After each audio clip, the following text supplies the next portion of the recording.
All right, well, welcome everybody. We had a little bit of a technical challenge getting started. We had two meetings scheduled and unfortunately for the same time, but I think we've resolved that.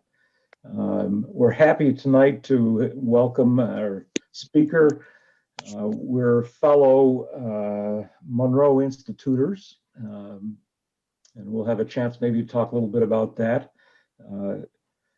Candice, I'm so thankful. They're interesting people that we bring to get a chance to share your experiences with others, and hopefully we'll find some folks that resonate with your experience, things that maybe they've have their own experiences to share. But we look forward to your presentation, and we're so thankful you agreed to be with us this evening. So with that, I'll turn it over to Mark.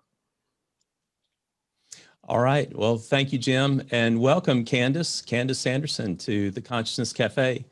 We're going to talk tonight about Candice's two books, The Reluctant Messenger and The Reluctant Messenger Returns.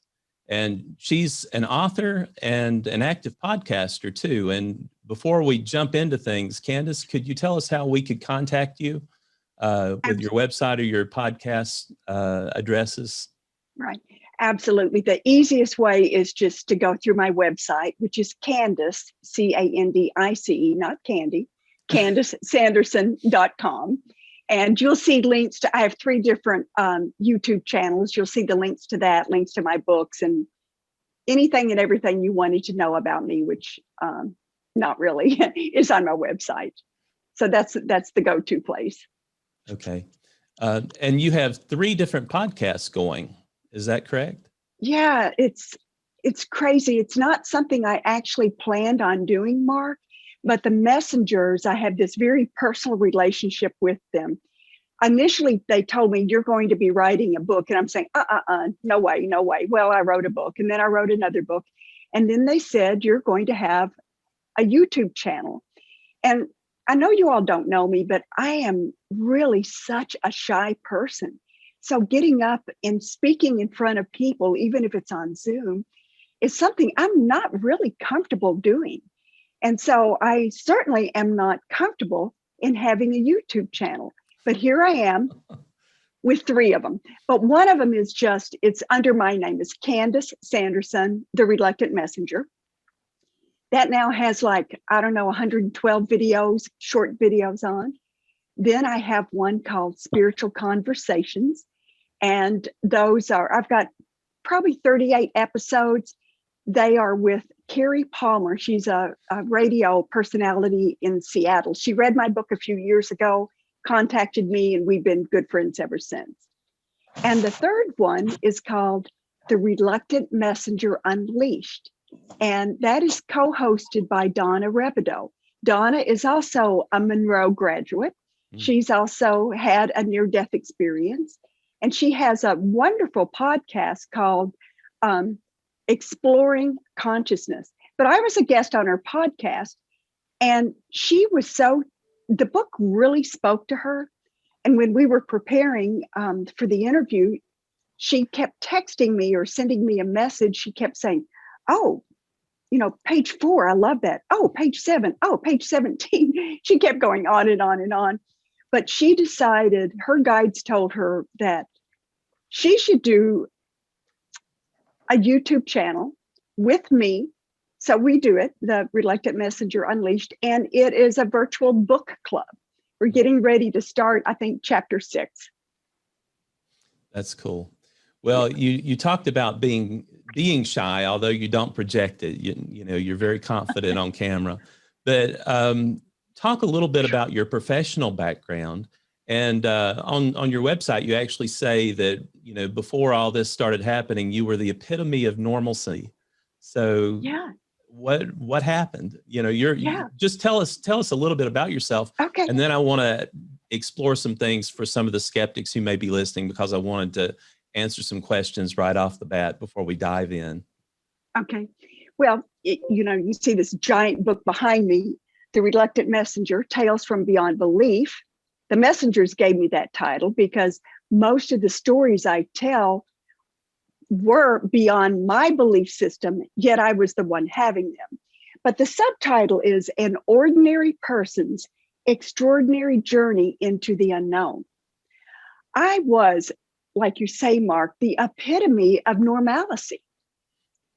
You know, when we look, let me tell you a little bit about myself. I retired in 2018 after working for more than 40 years as a psychologist. My training had taught me to trust only what my physical senses could measure. So in other words, if I couldn't smell, taste, feel, see, or hear it, it didn't exist. At least it didn't in my world. My whole universe was based on science. So imagine my surprise when that changed one day. It was August 2013. I'm driving to work early one morning. It's before the sun is even up. There's no traffic on the road, and most intelligent people were still sleeping or having their cup of coffee, their first cup of coffee at home, but not me. I've always been an early bird. That's typical for me to get to work an hour early. When I get there early, it gives me a chance to plan my day. And like this was going to be one of those crazy days, back-to-back meetings, no time for lunch. So I'm driving, I'm sitting behind the steering wheel, but I'm not really paying attention to the road because my car knows this route. It's almost on automatic pilot. So I'm just kind of driving, running through the day's schedule. And all of a sudden, Mark, out of nowhere, this thought drops into my awareness. Now, it's not just a single thought, it's more like a couple paragraphs. Immediately, I realized, oh gosh, this is not something that is from me, but it was a message for me. So let me just share parts of it. The message said, when you look at a flower, it's at its peak when it's open. And that a flower is a flower. So they took the word flower and hyphenated it. And they said, just like a human, when you let the energy flow, then the human is open to growth and potential. The message said, a plant draws energy from deep within Mother Earth, and then it just transcends to Father Sky. And when it's in this perfect connection, this perfect alignment with Source, it produces a flower. And then they said, when humans, when they're grounded and they allow their energy to flow, then they open to this potential growth. And the message ended with, let us all be flowers of energy. And I'm thinking, well, first of all, I knew it didn't come from me. And I thought, gosh, that's really pretty. I wish I had thought of it. But the first thing that came to my mind was these words. I didn't use words like Father Sky and Source. I didn't back then. These weren't my words. So as a psychologist, I had to do what I was trained to do. I looked at what was wrong. What's wrong with me? Have I become psychotic? So in my head, I'm running through the DSM-5, and that's the manual that we psychologists use to diagnose conditions. You know, I took a deep breath and I realized, you know, I'm not psychotic. I'm oriented to time, place, and person. Yet I still couldn't explain what happened. So I did what many of us do when we're faced with new situations. I didn't have any files stored in my brain that said, oh, now that this has happened, respond this way. So what I did, nothing. I did nothing. Denial set in. It's like, I'm just going to dismiss this. This is one of those spiritual experiences I've read about. But you know what? I had much more important things to do. I had to get to work an hour early. So I continue. And this is a short drive, a 10-minute drive. I get to work, pull in this empty parking lot, grab all of my things. I'm heading to the door. And all of a sudden, I stop dead in my tracks. Something distracted me. I still remember like just turning almost in slow motion, turning my head to the right. And I saw what it was. It was a tree. I was looking at a royal poinciana tree. I've passed this tree 100 times, but something was different this time. The tree, I don't know, it called to me, it beckoned me. So I took a breath, I walked up to it. And for those of you all that aren't familiar with a Royal Poinciana tree, it's got this gnarly trunk, and there are these beautiful wide spreading branches that curve upward. And it creates this gorgeous canopy. It looks like a tree from the Serengeti. The blossoms on this tree look like orchids. So it is covered with these bright red orange blossoms. Now, by this time, the sun was just starting to come up.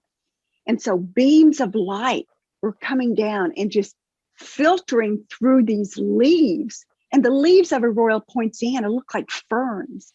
And I looked on the ground and, oh, this just beautiful, mesmerizing pattern of light in dark that's just dancing everywhere. And I just stood there. I'm sure my mouth was open. I was just in awe and in wonder. I was having a mystical experience. I didn't realize it at the time because you're just like, what is this? But here I was, totally alone with this tree. And I had the oddest, yet most inspiring thought. Now I'm going to cry. I wasn't alone. This was not just a living tree.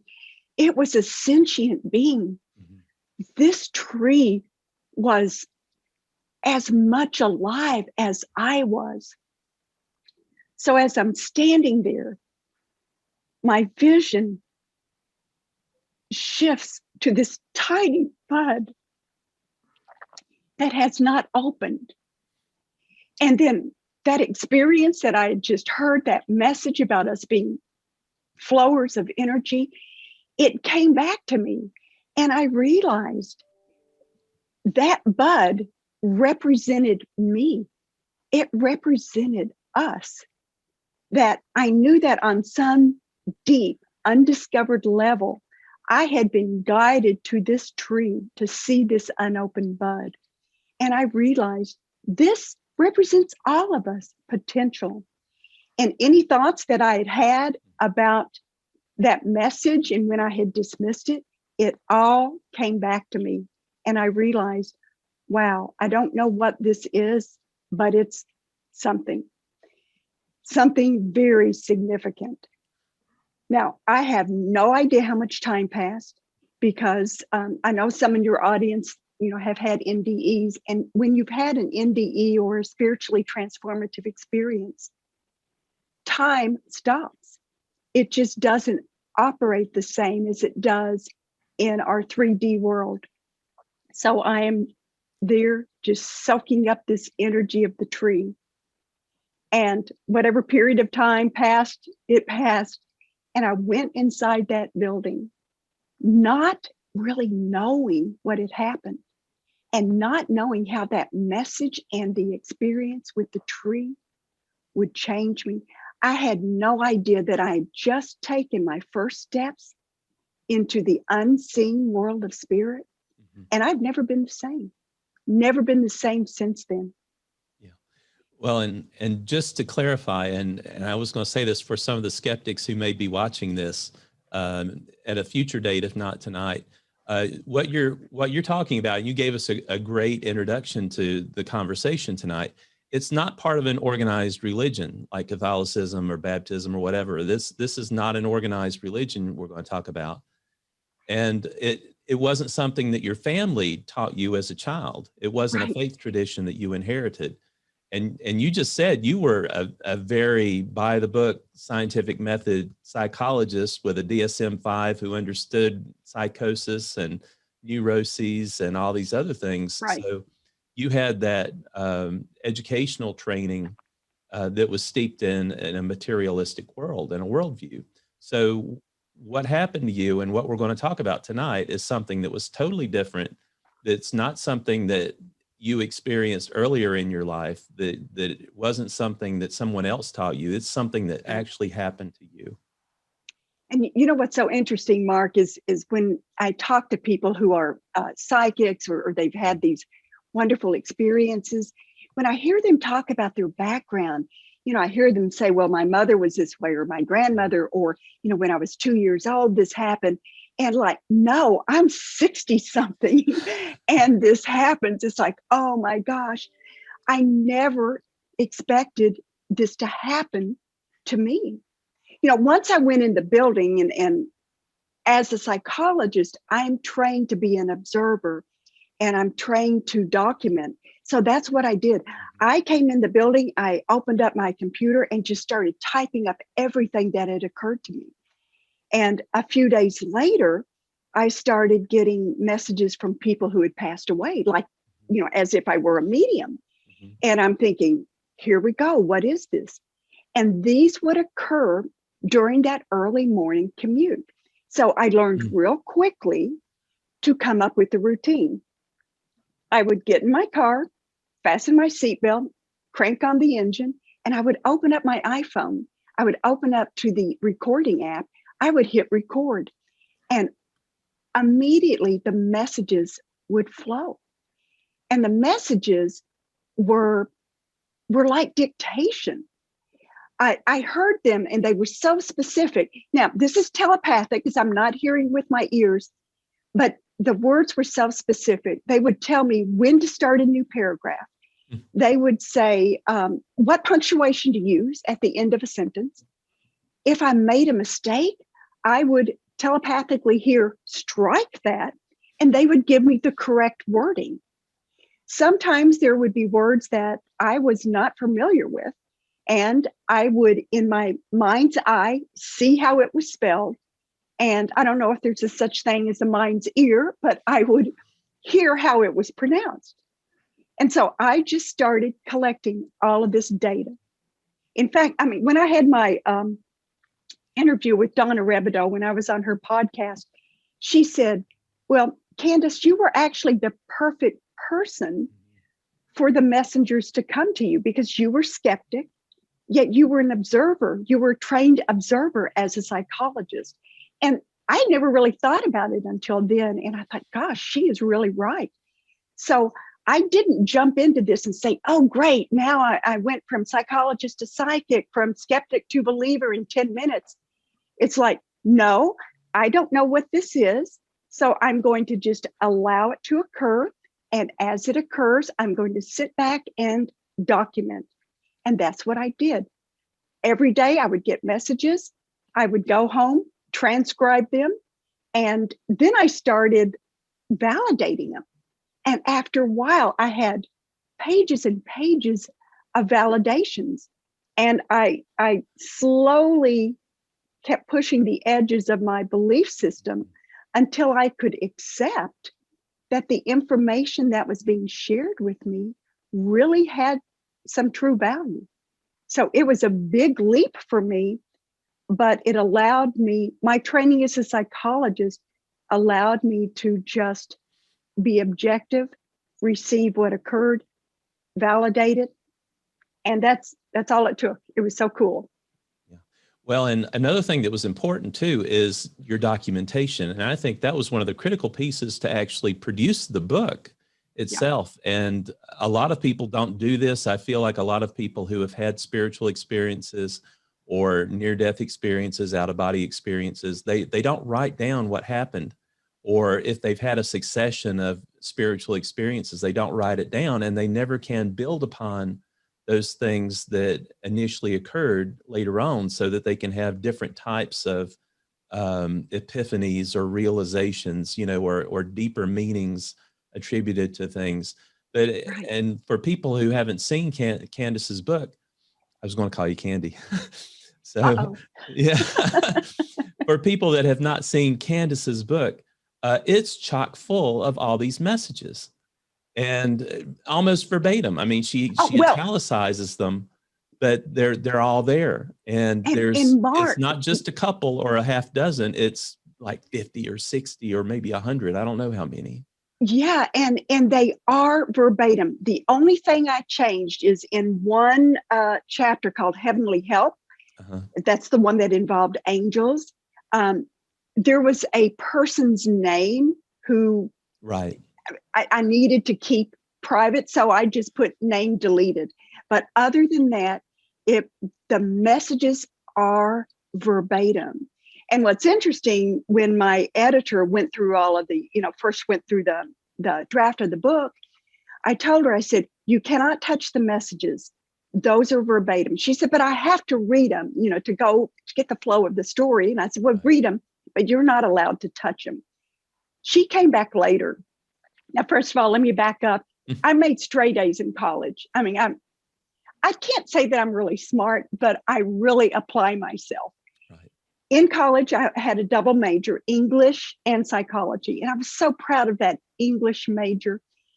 I really think that my writing's good, that, I can tell when something needs to be changed, or where there's a dangling participle, I'll take care of it. So I really thought what I was giving this editor was going to be great.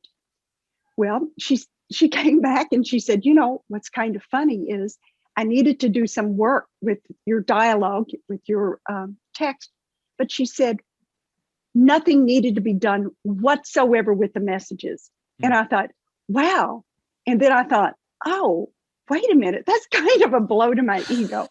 But so I did not change any of the messages. They are verbatim. And one thing interesting about that, or I find it interesting, when I was driving to work one day, I hit record. And at the end of the recording, there was something funny, and I really thought I had not captured it. I thought it didn't record. So I got into work real fast and typed up what I could remember. And when you're talking for 10 minutes, that's pages and pages of information. Right. I typed it all up. That night, when I got home, I went through my phone, and you know what? It really had recorded. So then I compared 10 minutes worth of conversation with what I remembered, and it was like 98% the same. I had maybe had a they for them or something like that, but it was meant to be verbatim, and that kind of got me in trouble. I thought sometimes during, when I wrote the book, because there would be passages that I thought were a little bit too bizarre, even for my stretched standards, but it didn't feel right to leave them out of the book. So I put them in, and wouldn't you know, later, some beautiful validation came to support that. And that's great. And one of the people who reviewed your book, Paul Rademacher, who used to be an executive director of the Monroe Institute, he, in his little quote, about your work, he said, it's what you're taking people on is a journey once reserved for people in mystery school. And I'll go back to the messages. This isn't pablum. This isn't just little, light and flighty stuff. There's some very deep details in there. And if you read both books, you really do get a lot of background on the spirit world, spiritual beings, what reality really is like. And I think that's one of the big advantages of your book is you're actually downloading it for us, and I was going to ask if it was automatic writing, but you kind of told us, with the recording and transcribing it and stuff coming in. But you're giving us a lot of detail about the spirit world that isn't really contained in a lot of other books. Right. I mean, I wanted to share with the audience what it was like to be in this body receiving the information. I just had to use the words that were given to me. And if you look at the chapters, they're like, I have so many different messengers. I mean, I have read some people books I hadn't before, but I have now, who have channeled. And quite often they'll have a group of people that they channel. Well, I have so many people. I mean, the first communications, as I said, came through, and it was like medium. I was getting messages from people who had passed. But then I got messages from star beings, from Alpha Centauri and Chiron. And I'm thinking, what on earth is this? Then I got messages about, they were like lessons. They were telling me how time worked. And I visited a place called the Realms of Light. When I was in the Realms of Light, I actually came face to face with Buddha, with Jesus Christ, with someone who called herself Kuan Yin. I had no idea who she was. I had to look her up later. She is like the Buddhist counterpart to Mother Mary. I came face to face with White Buffalo Calf Woman. I had never heard of her until she showed up, right there in front of me. But it's been just a crazy journey. But what's so interesting is the reason it happened to me is I just simply sat back, observed it, and allowed it to occur. And what the messengers have told me, this isn't a lot of just woo-woo psychic stuff. This is simple physics. This is simple energy. Energy flows from the non-physical to us. And I use the comparison quite often of like water in a garden hose. And when you get that garden hose and it's crimped and the water just barely flows.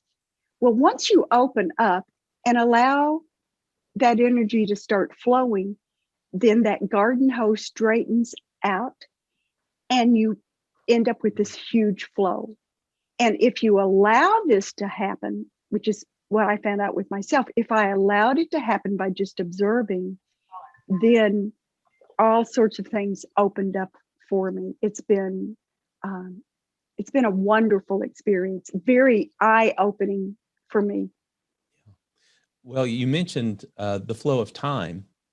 And in your first book, The Reluctant Messenger, you talk about points of existence and how it could explain how different people who have had near-death experiences could have different experiences. And I wondered if you could talk a little bit about that.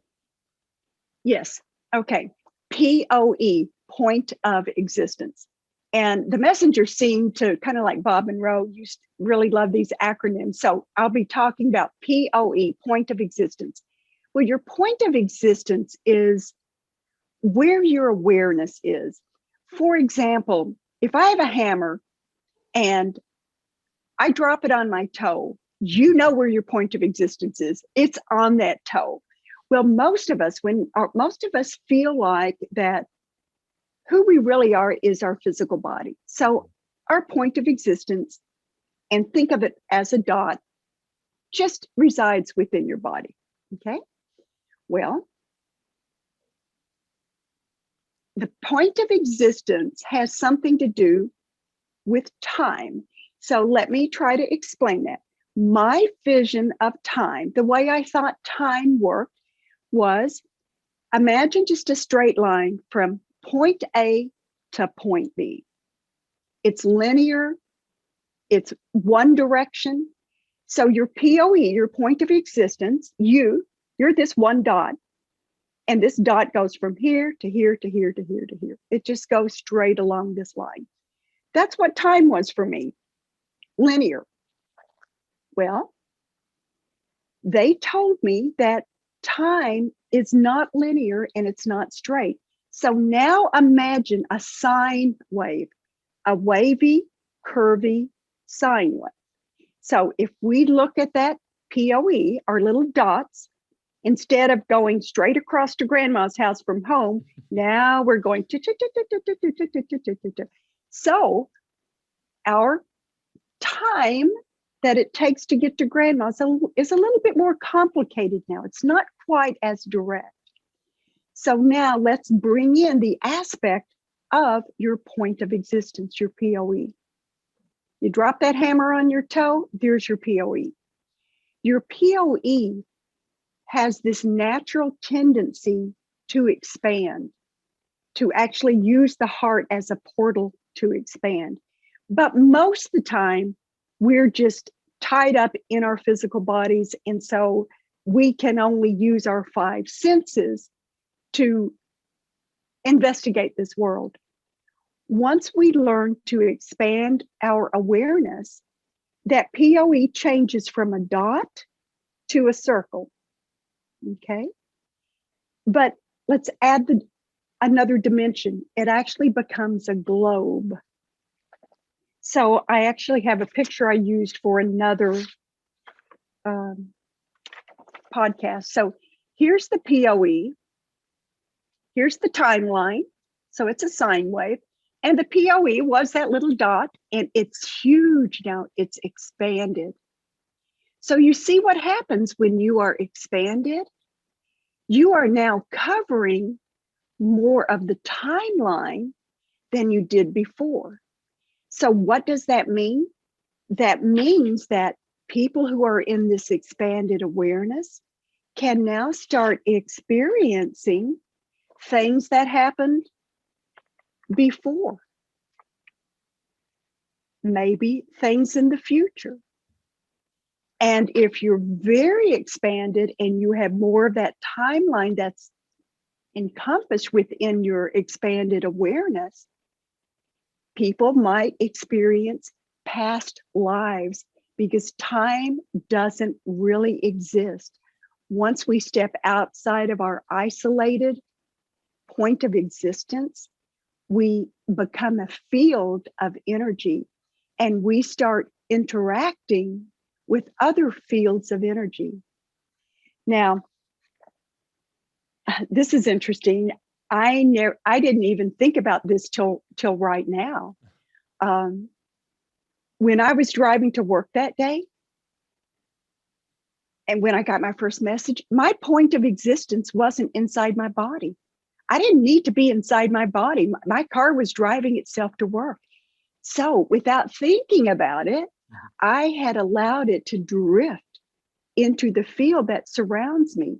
And that's why I was able, hey, that's cool. That's why I was able to pick up that message. I didn't know it at the time. But what I've learned from the messengers is it's all about energy. I even opened up this first book with a quote from Nikola Tesla. And Tesla says, if you want to know the secrets of the universe, think in terms of energy, vibration, and frequency. So it's not woo-woo, it's not a religion, it's energy, it's physics. And if we allow ourselves to go into an expanded state, then we can start experiencing these things. But let me go back to this. This is something that I, in the paperback book, it's not in the hardcover book, but in the paperback book, I use this diagram, and this shows what happens during, actually it's this way, doesn't really matter, during a near-death experience. So you're in your body right here, you have a near-death experience, and your awareness explodes out. And what happens is your point of awareness then shifts from here all the way up to the outer edges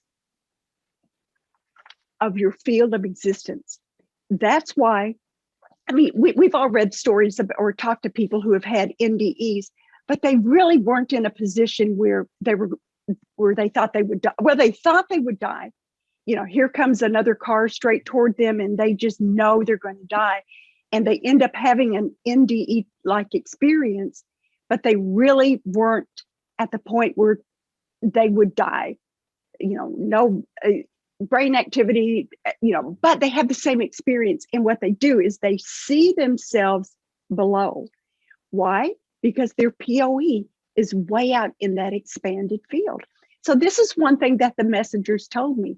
And I thought, oh my goodness, that does, for me, explain why so many people having an NDE will say, I looked below and there was my body. Well, so I great. thought that was pretty cool. And you talk about things about, there's so much more complexity in the world than what people see. And with our five senses, we're really very limited. And one of the things that I really, really loved in your first book was you talked about how to pick a flower with energy in mind and with the sentience of the plant in mind versus when you don't. And could you explain a little bit about what goes on when you pick a flower and how you were instructed to do it? Because I just thought that was great. You know what? There was this one experience And it actually happened on June 16th, 2014. So this was just a few months after I started channeling. And I'm going to just read to you the first paragraph. The messenger said, verbatim, most humans believe the 5 physical senses are responsible for allowing humans to experience the world. What they do not realize is that by using these senses, the totality of what is around them is diminished, because only a small portion of the world can be perceived through these limiting senses. Mm-hmm. So these were kind of the messages I was getting, learning that our physical senses actually, I mean, they serve us well enough, but they actually prevent us from seeing truth. Right after this message, the messengers gave me a vision, and visions were new for me. Mm-hmm. And later it turns out that sometimes the message was the vision itself, but they were talking about what happens if you get a plant, you see a plant, you cut a flower, you take it home, you put it in a vase of water. I thought, okay. Then they ran that same scenario 2 different ways. The first one, and while I'm in this vision, and it took me a while to get used to this, but I'm actually in 2 places at once. It's kind of like bilocating. We were kidding about bilocation earlier. Bilocating in 5D. So I'm participating in the vision. I see, I feel, I smell, I hear. I'm totally present in the vision.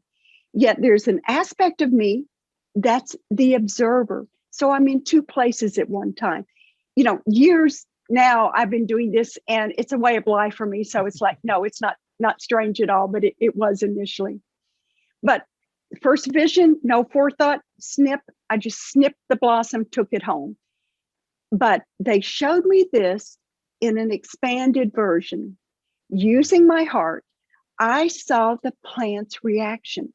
When I cut the flower from the plant, there were these like shock waves of energy where I'd cut it. And these shock waves just went straight through the stalk and into the roots underground. The plant was in pain. I mean, it was terrible. Someone once told me, or I read something that, you know, if you put flowers in ice cold water, they'll last longer. So I see myself in this vision. I came home and I just stuck it in this ice cold water. And then I saw the trauma again that this flower experienced. It was just shocked, you know, and I just like felt so bad for cutting a flower. But in the second scenario, the act was the same, cutting a flower, putting it in a vase, but the experience was completely different. I was very mindful. So this time I approached the plant slowly. I admired it from a distance. And when I did that, my heart was open and I could see this energy flowing from my heart. I moved closer and I knelt next to it and I asked permission to cut the flower. Guess what? I saw that connection between my thoughts and the energy. I saw how the plant, the energy of the plant reacted to my interactions. I caressed the leaves of the plant and the plant responded. It reminded me of a cat. And if you're a cat person, you know how they'll come up and arch their back because they want you to rub them. It was just like that, but there was this true connection. And it's kind of like what you are when you know, if you have a partner or you know them so well that you don't have to talk, you don't have to communicate. You're on the same wavelength. Well, the plant and I and the observer me could see were literally on the same wavelength. So as I'm admiring this flower, I saw these golden sparkles, streams of energy from my hand. And I looked and I realized that's what gratitude is. That's the energy of gratitude and admiration. Now, the plant responded by releasing these beautiful waves of energy that were pink and green. And I'm going to mention that in a moment. There was this telepathic communication. I told the plant that I really wanted to bring the flower home so I could admire it longer. I wanted it to become part of my life, even though it would only be temporary. So I asked, and the plant agreed to release its flower to me. Now, from that point on, I watched this event unfold as the observer. There was energy that bubbled up from deep within the earth. It moved up until it reached like the root ball of the plant. It covered that. It went all the way up the stem of the plant, up the stalk. When it got to the flower, this like energy went on the stalk, went up to where the flower was. It came back, and right where that stem would meet the stalk, it had this like zigzagging motion. And I knew the plant was releasing energetically its flower for me. And That's I what knew thought was cool. And I knew exactly where to cut it. So I did. I gently cut it. I took it home. I put it in room temperature water. And when I stepped back and admired it, these brilliant rays of light came from my heart, and it covered the plant, protecting it. And I realized I had become part of that flower, and it had become a part of me. Now, something else happened. As I walked back to my home, that pink and green energy that I saw, there was a trail of that followed. It followed that flower. And in the book, I even say that it was the energy of love. And it's like a mother's love for her children, that some ties can never be broken, regardless of the distance between a mother and her child. But now, for the rest of the story, I've already mentioned the Reluctant Messenger Unleashed, that virtual book club.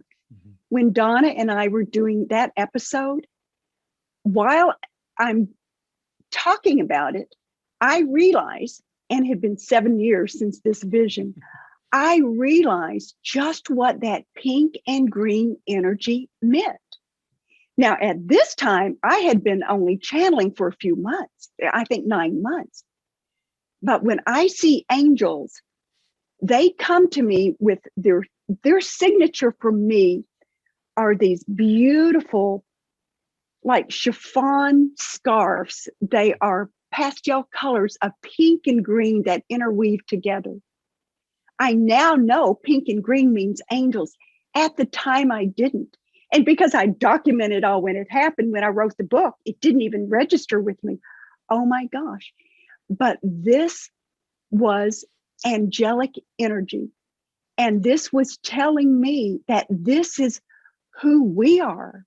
When we leave our mother, when we leave our source, our God, our heaven, whatever word we want to use, we are still connected. Our angels keep us connected through the ties of love. And that energy tie can never be broken. I mean, I understood when I was writing this chapter, it's like, oh, this is really cool. They're bringing it full circle because they're talking about a flower and being the flower of energy. But to not realize until 7 years later that this was from the angelic realm, it was just priceless. It was priceless to me. Our angels never leave us. They're always there. Their love never dies. And I just thought it was perfect. It was perfect. Angels have our backs.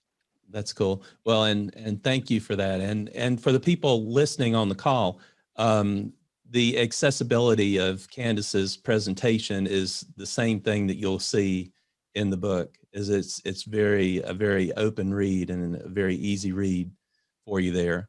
I wanted to talk a little bit. Sorry. I wanted to talk a little bit about your second book, because there was a certain situation that kind of prompted that. I know, aside from COVID, but you had actually lost your voice, and you were supposed to be a messenger. But Yes. all this happened, and you had an interesting story about that, and then how that rolled back to things that had happened to you in the past as well. Right. Let me see if I can give you the short version of this, because it actually, I think, took 4 chapters to tell this. My second book is The Reluctant Messenger Returns. And the subtitle is An Unexpected Adventure into the Angelic Realm. So these are all connections with angels or those in the angelic realm. Well, what's interesting is, here I thought that all of a sudden one day, in August 2013, I'm driving to work and I open up and I'm channeling. Well, after I had published this book, The Reluctant Messenger, a couple months after I published it, it was time for me to upgrade my cell phone. So I was getting ready to get a new phone. So I got my old phone and I was going through everything that I needed to delete and look up and, just clean things out.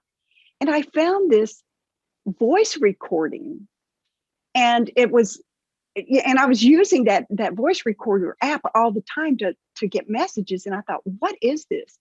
And it was from Valentine's Day. So it was February 14th, 2013.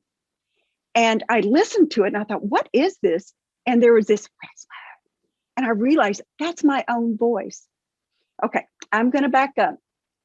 November of 2012, I went into the hospital for a simple thyroidectomy, just to remove, both thyroid lobes. And it was supposed to be simple, and it wasn't. I ended up with a paralyzed vocal cord. My right vocal cord was paralyzed, and I could no longer talk above a whisper. I couldn't even swallow. I had to be so careful because I would choke all the time. Now, as a psychologist, I need my voice. So I had a voice box that I would wear on a lanyard on my belt or on my neck. And it had this microphone. And so it would amplify my whispers. After 3 months of this, my surgeon said, "You've got a paralyzed vocal cord." Well, I knew that. And he said, "Let's get you to a specialist." So I went to a specialist just during that week in February, that week of Valentine's Day.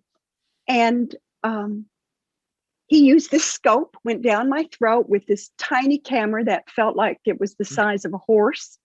And he said, "Oh yeah, your vocal cord's paralyzed." So what's important about this, Mark, is now I have medical evidence to show that it's not in my mind, which I knew it wasn't. But for those who are skeptic, I have medical documentation complete with the video that shows it's paralyzed. The next week, I was supposed to come back and start the pre-surgical process, because he said he could rebuild it with Teflon flaps or something that's like, oh, I don't want to do that. Now, a few days after this, I was headed to my home away from home, Monroe Institute. I love that place. I was on the local chapter network, and we were having a working retreat. The local chapter network that Paul Rademacher had started, we had these local chapters that we were starting all across the world. And this was one of those organizational meetings where we had people there, we were putting them to work. I was one of the speakers. So imagine this situation. I can't talk above a whisper, so I have my own microphone. There was a microphone for the, like the 50 or so odd people in the audience. That was creating feedback. Then I had the mic for the online streaming. So it was just this combination of wires, and it took us a while to figure everything out, but it didn't. We had a great meeting. But what I told everyone, because I knew there were a lot of people in the audience that were natural healers. Monroe Institute brings so many interesting people to the table. There's a lot of medical doctors, physicists, scientists, a lot of educated spiritual people, but a lot of them are natural healers. So I said to the online audience and those here, I explained why I had all these mics. And I said, any healing help is greatly appreciated. So I thought, great. And they know all about this. Well, I'm making this story too long, so I'm going to skip ahead. At the very last, as soon as this long weekend program was over, they were testing a new technology. It was actually SAM, Spatial Angle Modulation 2.0, and they wanted us to test it because we had like 50 people there.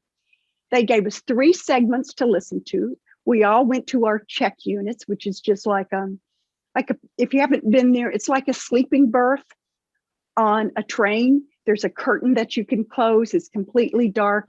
You listen to the selections over headphones. They use binaural beats, and you were supposed to document what happens. During that second episode, Buddha came to me.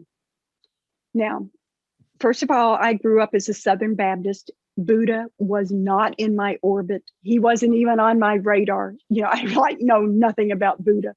That's why I know I didn't make this up. He comes to me and he says, be silent for 24 hours and you will be healed. And, my thoughts were, I don't want to have surgery. I don't want another surgery. That's what caused this. I need to have my voice. And I thought, I'm going to do whatever I can to honor this request. That was a little difficult. We all got together afterwards and we, I wrote down what happened.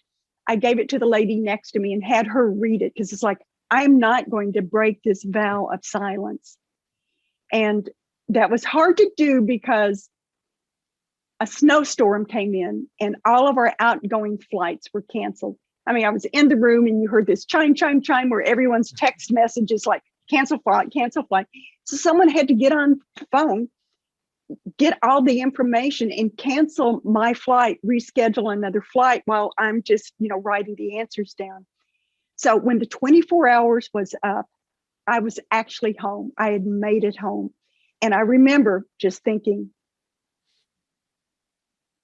now's the time.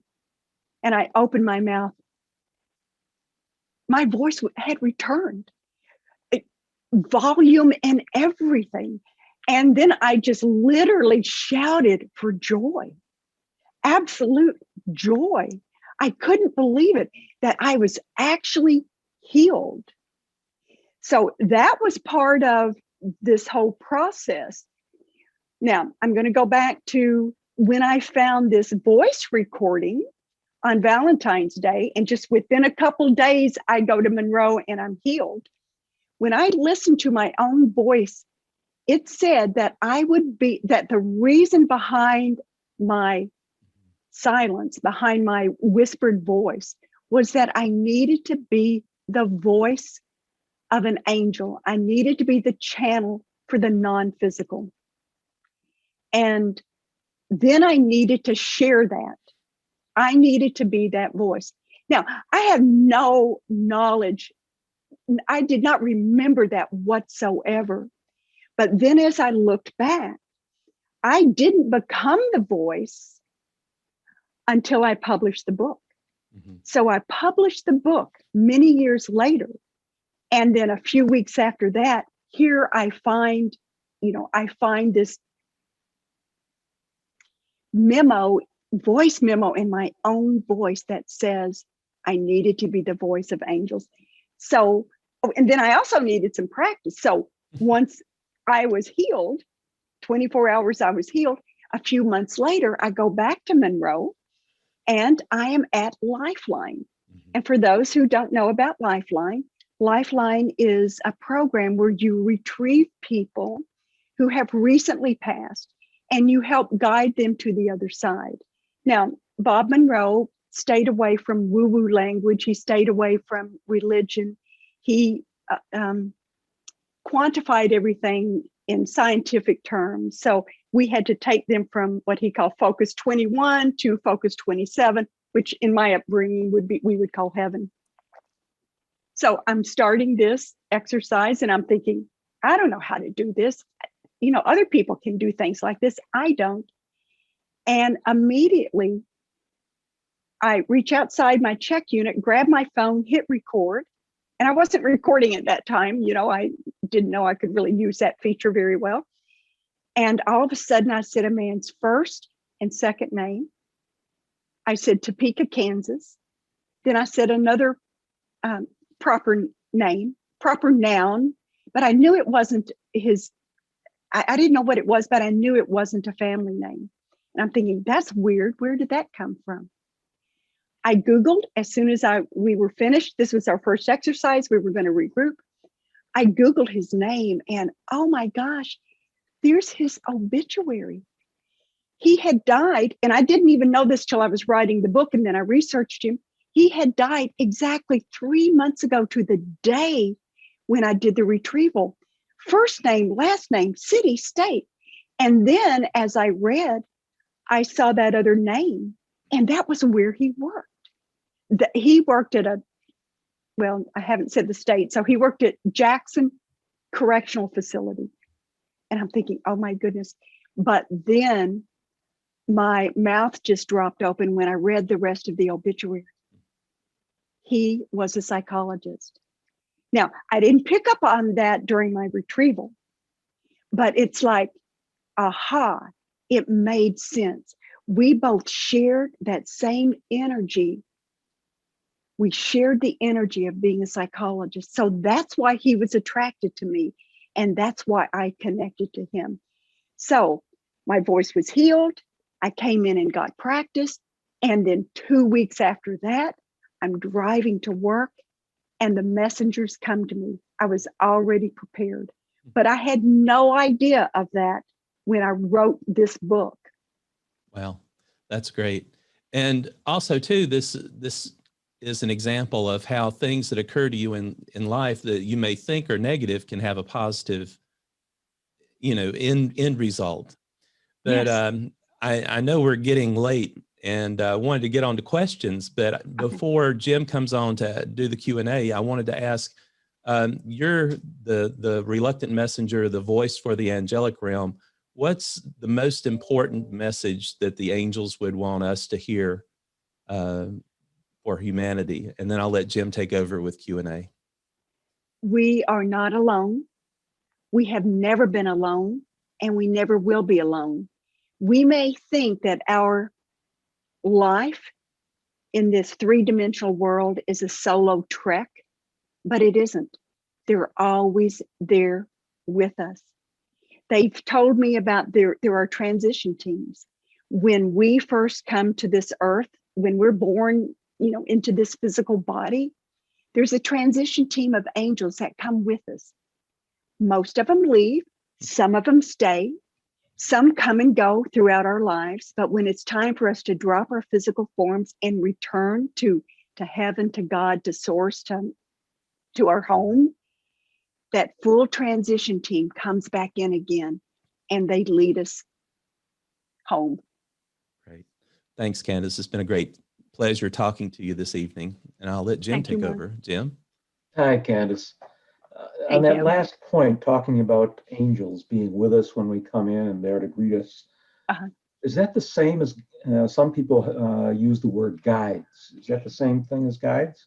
And you know what? You must be psychic, because as I was saying that, I thought, I also need to say guide. It's so difficult to put words to this beautiful energy that comes into us. Our angels, our guides, they're all non-physical entities or energy systems that look over us. I call them angels, but what the angels have told me is that, yeah, that's a great name. You can call us that, but don't think of us in terms of these, winged creatures, although some apparently do show themselves with wings that fly everywhere. They're just a beautiful energy system to protect us, our angels, our guides. Well, another question. Your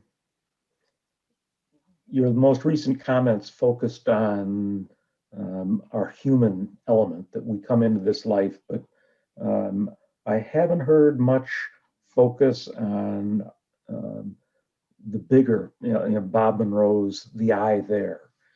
Can you talk a little bit about, we reincarnation is a legitimate thing.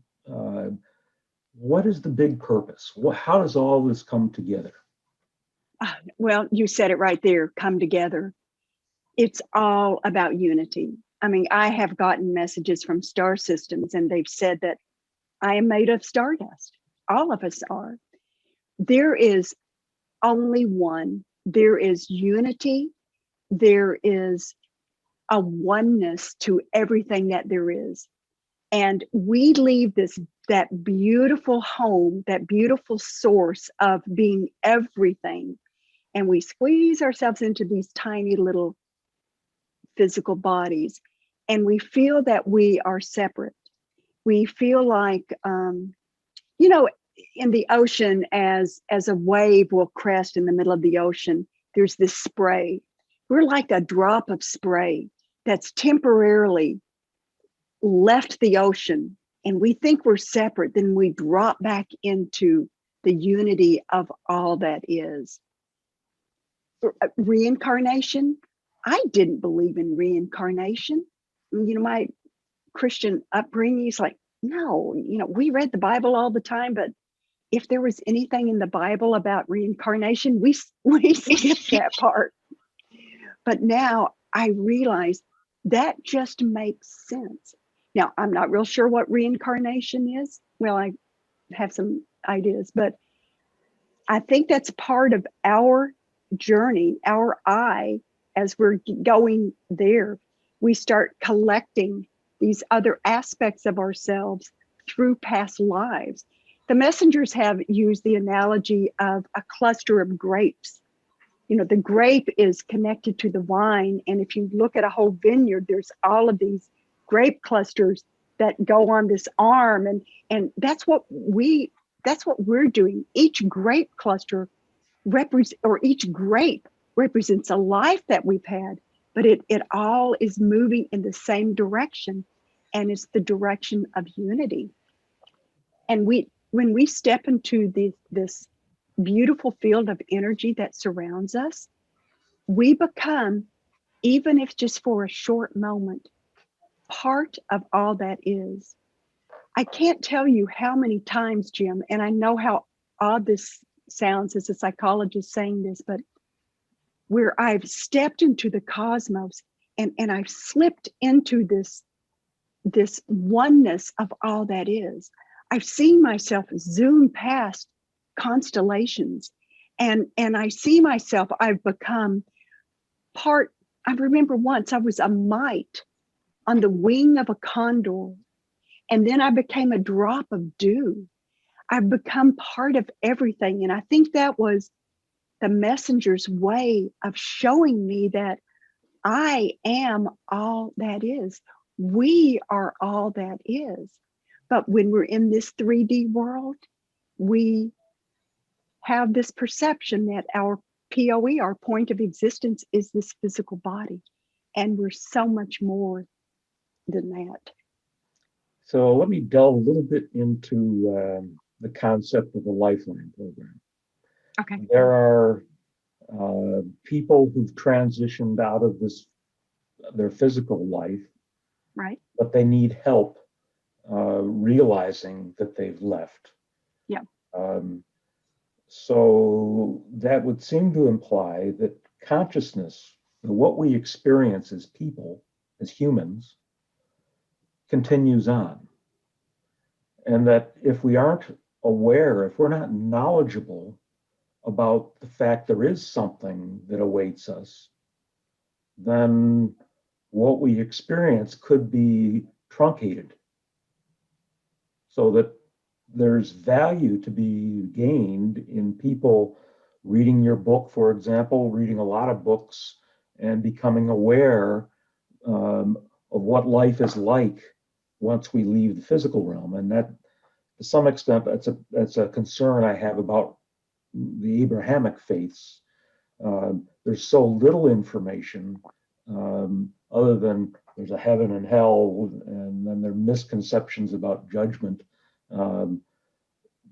There's a critical need to enhance our knowledge base so that there are fewer people who need assistance making their transition. Would you agree with that kind of assessment of things? Yes. Now, going back to Lifeline, Lifeline initially had us retrieve newcomers. So they wanted us to retrieve people who had just passed over. That's why this first person, 3 months to the day, I thought is amazing. And after that, I got people, first, middle, last names, someone from Oklahoma City, someone from, Elkhart, Indiana. I was getting all of this information that I could verify. And that told me a couple things. Number one is some people think when you're doing a retrieval, you're actually retrieving parts of yourself. And maybe you are, but there's part of it that I knew because I could verify it, that I was actually retrieving these people who had lived before. Now, my book, Tales from Beyond Belief, the messengers, gave me this title, but the reason they wanted that is the importance of your belief system. So if you pass away, and when you drop your physical form, if your belief is, when I die, I go to sleep and I don't go anywhere, then those beliefs are going to hinder to some degree your full transition to what Bob called Focus 27. You get stuck in what he called the belief system territories. Now, years ago, thousands of years ago, the shamans used to do cycle pump work, and they would actively go into these territories and pull these people out. Many of them will wake up on their own and they'll look and they'll see a light, or they'll just start becoming more aware. But if you will think in terms of what is your belief, what is your belief system? If you believe, as I did, that my whole world was only what my physical senses could measure, then you are limiting yourself. If you can just ask yourself, what if I thought this instead? What if I just kind of let go of that belief and allowed something to unfold in a natural way? Because the energy that we have within, the heart is actually a portal, and it is through the heart that we can expand our awareness. And when we are in this expansive state, we begin to see, hear truth. We see that we are, Bob Monroe was so smart. His affirmation, I am more than my physical body. How many times I've been to 15, 20 programs there, and we always hear him say, I'm more than my physical body. That is so profound. If all you take away from this program tonight is to realize you are more than your physical body. And if you can allow yourself to expand, your heart will do the rest. It will guide you in a direction, keeping your vibrations high.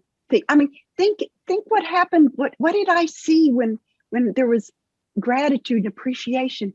These golden sparkles came from my hand. Once you realize that you can uplift yourself by keeping your vibrations high, you start stepping into that field of the non-physical, and the sky's the limit. There is no limit. There is no limit. Your immediate predecessor, the event that we had recently, spoke of her negative near-death experience. She had been raised in the Catholic faith and believed that you had to go through a purgatory experience. Right. And that's what she had.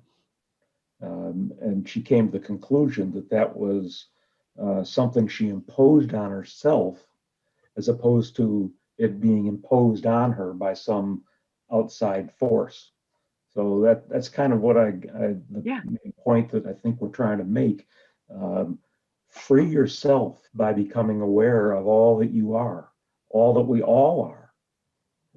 Part of the problems we have in our society, the divisiveness that exists, is because we just lack an appreciation for all we are. Right. If more people could understand what you're saying to us, what others are saying, if we could maybe start tearing down these barriers between us and focus on more important things. Right.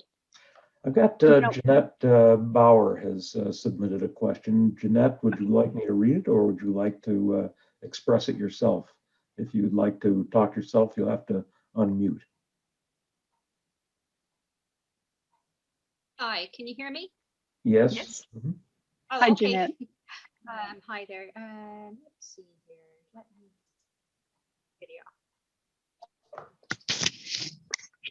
Hi, thank you so much for coming today. I so enjoy this. Okay, my question to you.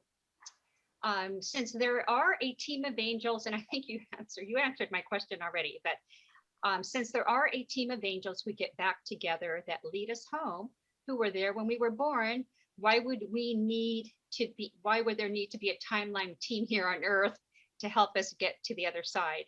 What about our guides, team of angels? And I think you just answered that. Basically, it's that frame of mind that you need to be in order to, so I can, man, you must be real busy because a lot of narrow-minded people out there. So I could imagine. Our angels are there with us all the time. And, it's great when you can actually expand your heart space and you start actually communicating with them. But even for those people who can't do that or don't do that or don't even believe them or believe that we have angels and guides, they are still there. Now, one thing I've heard is angels, if you want your angels and guides to come in, you need to ask them. Well, the angels have told me, no, that's not true. They're here for us anyway. However, when you do ask for their help, and if it's heartfelt, what you're doing, think in terms of energy, is you are opening your heart and you're bringing higher vibrational frequencies out, and it becomes like a beacon. And so when you raise your vibrations, don't think in terms of what you don't have, think in terms of what you have. Like, for example, this year for 2021, I have a mantra and it's be kind. And every time I end one of my videos, I say, be kind. If all we can do is smile and be kind, look how it changes. I mean, I pass people, I don't pass that many people on the street, but like I'll be walking on the beach. I live in Florida, and I'll pass someone and I always smile. Most of the time they smile back. But just whatever you can do to raise your vibration and to spread that love to others, that's that beacon that our angels and guides will zoom right in on to help us. Okay, thank you. So basically just ask your angels to allow them into your life. And so you can talk to them and they'll always hear you and give you guidance and just, that's what I thought. And thank you so much. You're welcome, Jeanette. And when you connect with them, you can ask for a sign. Say, give me a sign, something I understand. And when you get the sign, make sure you say thank you. Let me just tell you a short story. I went a couple of years ago, or several years ago, I went to a program and this man said, we're going to show you how to meet your guides. But before you meet your guide, ask for a sign, but ask for something specific, whatever you want it to be. And this one man said, and here we are in Florida, no volcanoes. He said, I want to see an active volcano. So when I see an active volcano, that's going to tell me that, yes, this guide that I'm getting ready to meet in this, in this meditation that we haven't had yet, I'm going to know it's true. Well, let the universe do the work for you. So he had the meditation, met his guide. A few weeks later, he's going out to his mailbox, opens up his mail, and he gets his neighbor's mail by accident. His neighbor, who's a geologist, and there's a glossy magazine of an active volcano. So ask for a sign, but make it hard. You decide what the sign's going to be. But when you do connect with them, make sure you give your gratitude.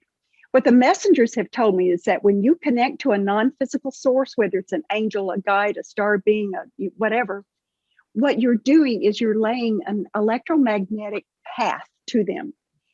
They showed me this vision of a wheat field at night lit by a huge harvest moon. And I saw these footsteps walking across the wheat diagonal. And you could tell where they've been because it bent the stalks. So when you get to the other side, get to that non-physical energy, you can find your way back home. So you didn't come back. So once you've connected to them, you've laid that foundation. You can find your way back again. And so by showing gratitude, that helps keep that channel open. Thank you so much. I appreciate that. You're welcome. Bill Lenfesty, why don't you start with one of your questions, Bill, and we'll give you a chance to ask some others, but start with one. You want to unmute yourself?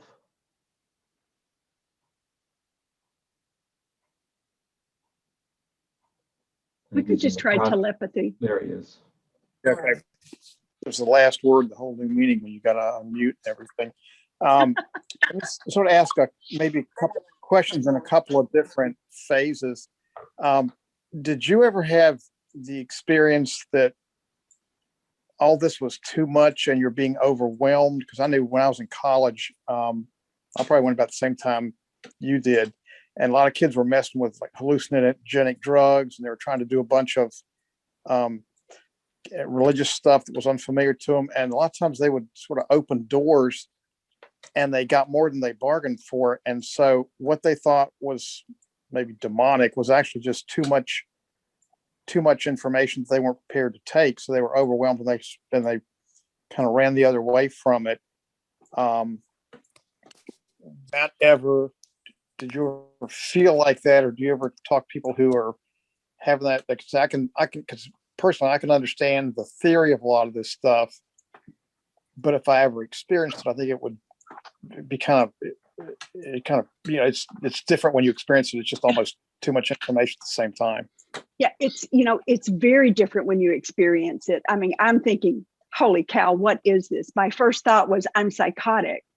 And although I sat back and observed, truth be told, during that morning commute, the reason I sat back and observed is I'm thinking, my God, what's happened to me? But I didn't stop the energy. I just allowed it. And then the more I thought about it, I thought, oh man, that's really a cool message. Now, what I like is that these messengers know me apparently very well.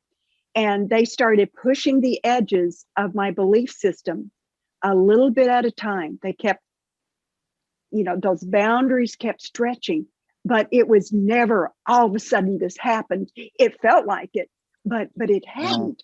And then as I started documenting, I had all this data that I could research. Like, for example, there's a chapter in my book called the Crystalline Grid, talking about this crystalline grid that surrounds the earth. And I'm thinking, what are they talking about? I've never heard of anything like that.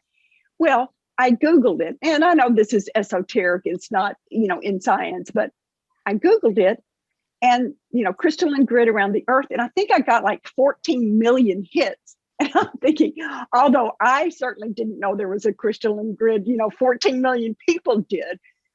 But it was very gentle, and it was in a way that I could understand it. Now, being someone who documents, I've kept a dream journal for years. My dream journal is over 250,000 words long. The messenger started giving me, I have one chapter called I Dreamed a Dream. And they were telling me to go back and review dreams that I had had sometimes 20 years before. And they would give me a different interpretation of it. Or they would, I look back now and I realize there were some of those dreams were messages, but I wasn't ready for them. I wasn't prepared. When you're dreaming, your ego is at rest. There's no judgment. When you're dreaming, you can walk through a wall, and unless you're lucid, you don't say, wait, I can't do that. You just go with it. You stick your head through the wall and think, oh, well, where am I now? But I think that was one of the ways that they gently guided me so that I didn't open until I was 60 something years old. But it was a very gentle awakening, but it was much longer. It took longer because I wasn't ready. Now, talk about college and college days and party time. Woohoo! You know, me, when I was in college, I'm from Kentucky. We have kids young, so I had a child that I had in daycare. I was working. I was taking like 21 hours each semester. I was also working as a student helper. I did nothing but study and make straight A's. So those people that were experimenting with drugs, that wasn't me. I just waited. Someone compared what happened to me as a Kundalini awakening, but then they said, but yours was gentle. And it's like, yeah, mine was actually very gentle. Yeah, one of the things I get from what you're saying, Candice, I compare your experience and what Bill is talking about, somebody who does a hallucinogenic drug and isn't prepared for what's going to happen. It can be difficult. You're probably familiar with, I learned about this in Michael Pollan's book, The Default Mode Network. You haven't heard of that term? No. This is a medical, I guess, term, but a science term. In effect, your brain has a default mode network that is generally in operation, and it's part of what filters out all the stimulus that's coming in. So you only focus your awareness on what you really need, what your five senses are presenting, and that what drugs like LSD and others do is they suppress that default mode network, allowing the breadth of reality to be perceived. We think of hallucinations as being creations of an addled mind, but perhaps, I think this is what Michael Pollan's suggesting, it's not a creation of the brain, it's opening up to more dimensions of reality that actually exist because your filtration system has been shut down. Right. The messengers have talked to me about the brain and how it works. And they've told me that the brain doesn't really process information, doesn't really think, but instead it is like this radio tuner, and it tunes in to different channels. And we go about our lives using our physical senses, and we think that we know what truth is, Jim, but we don't, because we have such a what we can experience is so narrow because of the limiting factor of our five physical senses. As you start to open, whether it's in college or the way I chose to do it, I didn't choose, it just happened. You start expanding and you realize that truth with a capital T can't really be perceived by your physical senses. Truth is out there when we connect with other non-physical sources. I mean, I have two grandchildren. I absolutely love them. They come over here. Lorelei just turned 9. Shalane just turned 5. They come over and they spend the night. Man, do we have fun. I have fluorescent bulbs, circular, like for a garage. We light the bulbs with our hands. I teach them how to use a pendulum. I teach them all about energy. They use the words like, third eye all the time, but I'm trying to teach them that truth is the heart, and allowing your heart to show you the way. You can just step into a path of wisdom that is your birthright. And I didn't know that. I mean, I went to college, made straight A's, studied as hard as I could because I thought studying hard, working hard is what I needed to do. And now I realize, let it go, open up with a smile in your heart, and accept what comes to you because it's beautiful. Are you still a practicing psychologist? No, retired June 2018. And it's great. And then like 2 weeks later, I published this first book. But now I get to actually live the life that I wanted. You know, So I'm no longer putting in 70 hours, 60 hours of work each week. Now I get to play with the grandkids and I get to just be. It's wonderful. So here's a personal question for you. Okay. You went through this transformative series of experiences opening up over time, but you were still working as a psychologist. Yeah. Now, I assume that your form of psychology was not transpersonal at the time. Did you Okay. have to change your way of addressing Yes. people's, Yeah, let me share with you. I actually started off as a clinical psychologist, went back to school and became a school psychologist. When I retired, I was working in a school system, but I'm very ethical. I know what the boundaries are as being a psychologist, and it became really frustrating, Jim, because I would go to I was on a crisis team. So if a student or a teacher, a staff member passed away, I was part of that team that would sweep into the school and try to support the students. There was that part of me that wanted to say, hey, they're right here. They're okay. Don't worry. They're watching. And of course I couldn't. I knew that I couldn't. So I stayed within the boundaries of what I needed to.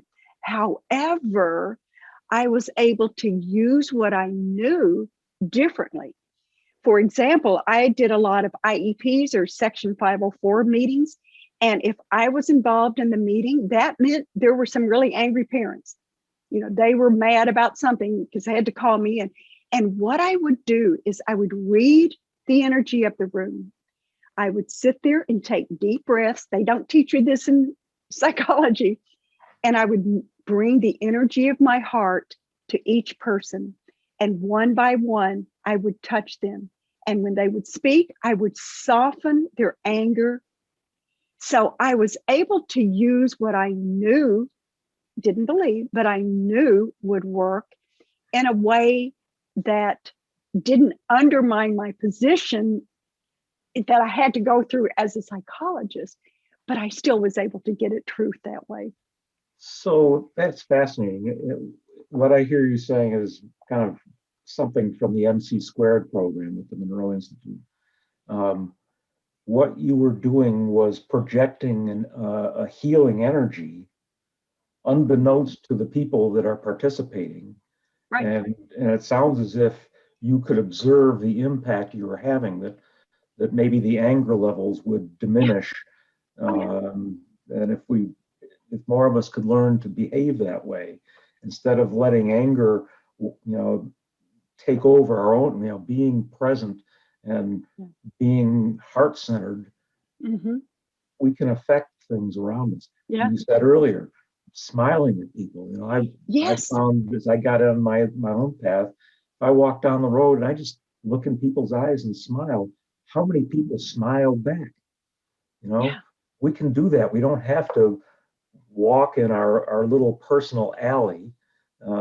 Let's be part of something bigger, and whether people realize it or not, they're being drawn in, I think, to a more inclusive environment.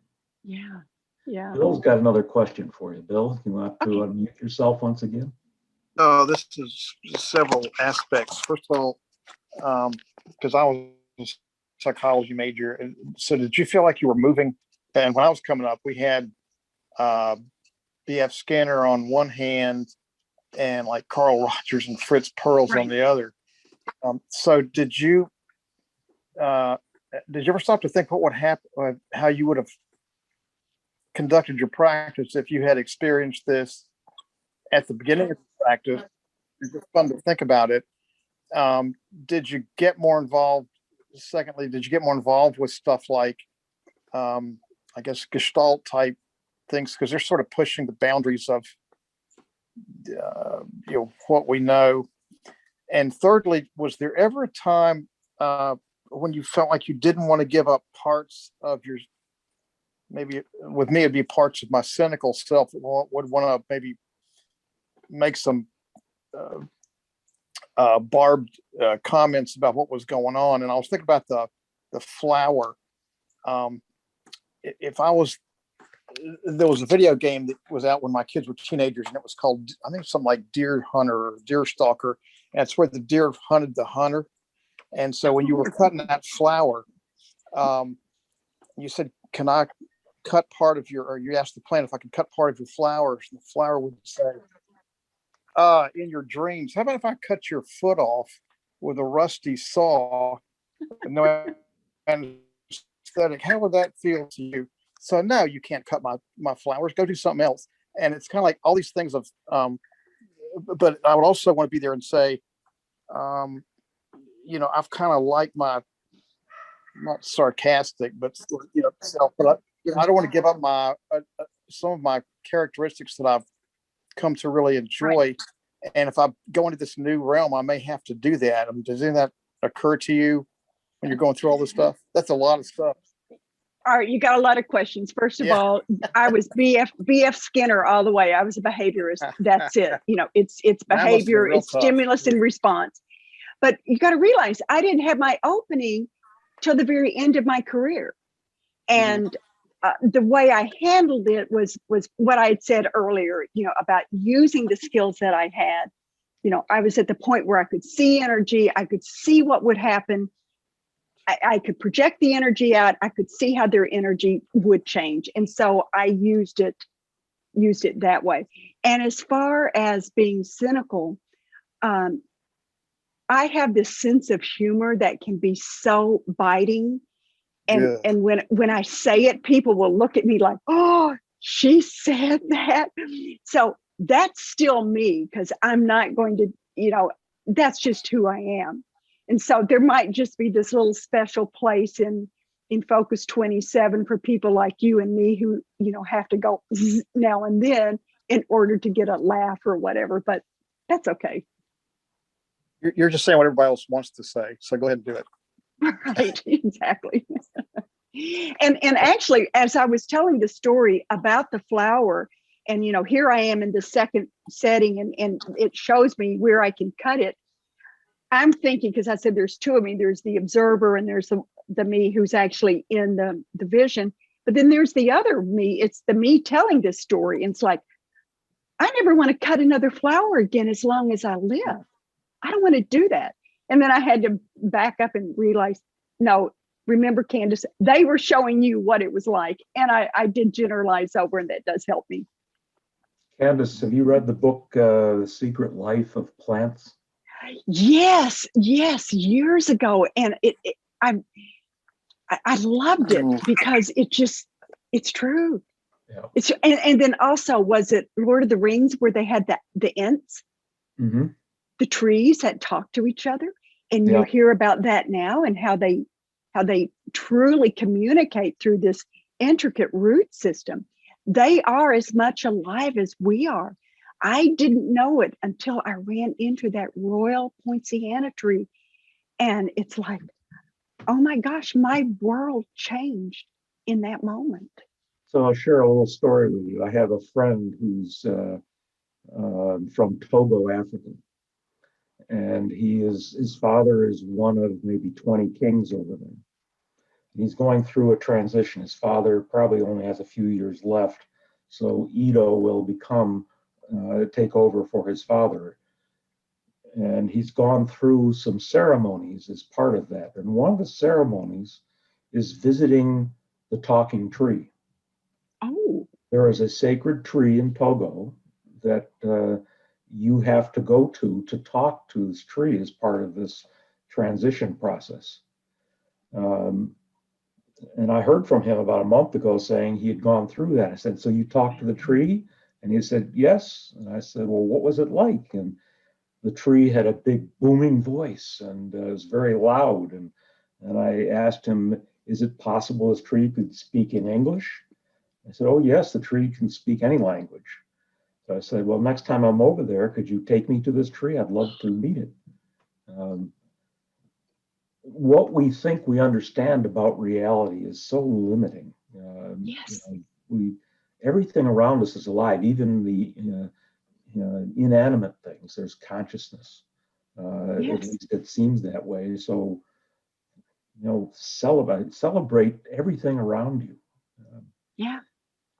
I think we're coming to the end here. I see a number of people have had to drop off. Bill, have you got one more question that you want to pose?